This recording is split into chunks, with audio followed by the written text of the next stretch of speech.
గిట్టనోళ్ళ మీద ఏదైనా కేసు పెట్టాలనుకున్నోళ్ళు ఎప్పుడు సందు దొరుకుతుందా అని ఎదురు చూడాలి. అదును చూసి పగడ్బందీగా కేసు పెట్టాలి. ఎక్కడెక్కడ సెక్షన్లన్నీ ఎంకులాడి ఆ క్యాండిడేట్ బయటికి రాకుండా బందోబస్తు కేసులు పెట్టాలి. అట్లయితేనే ఆ కేసు పెట్టినోనికి చిన్న సందు కూడా దొరకదు. లాయర్లతోని వాదించుకునే దానికి కూడా ఛాన్స్ ఉండదు. అయితే తన మీద కేసు పెట్టినోళ్లకు ఎఫ్ఐఆర్ కూడా రాయొస్తలేదని అంటున్నాడు మా నెక్రి షాకు.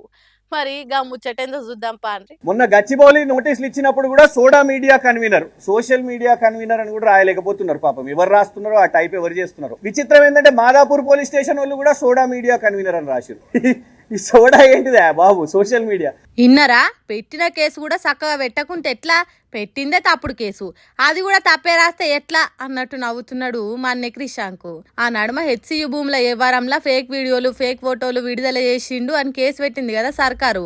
ఆగు, దాని మీద మాట్లాడిండు క్రిషాంక్. ఏదో ఒక్క పోలీస్ స్టేషన్ లో అచ్చు తప్పు పడ్డది కావచ్చు అనుకుందామా అంటే అట్లా కూడా లేదట. 2 పోలీస్ స్టేషన్లలో ఒక్క తీరే ఉన్నదట. గచ్చిబౌలి పిఎస్, మాదాపూర్ పిఎస్ ఎవరు టైప్ చేస్తున్నారు? 2 వేరు వేరు పిఎస్లలో వచ్చిన నోటీసులలో ఒకటే టెక్స్ట్ వస్తుంది అని అంటే దాని అర్థం ముఖ్యమంత్రి కార్యాలయం ఒట్టి పంపిస్తున్నట్టుంది, ఇట్లా వేయండి మీరు అని. హాగు గట్లున్నదట ముచ్చట.